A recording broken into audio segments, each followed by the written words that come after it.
The System Info page provides a detailed overview of all status information within your flexAI system. There are 3 useful functions to tailor this information to your needs.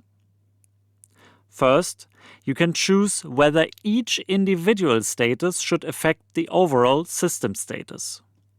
This allows you to exclude messages that aren't relevant to your setup. For example, from audio interfaces you don't use. Second, with the Hide Excluded button, you can filter the displayed information, making it easy to create a status page that focuses solely on system health and only shows your relevant status info. Third, each status has its own history log.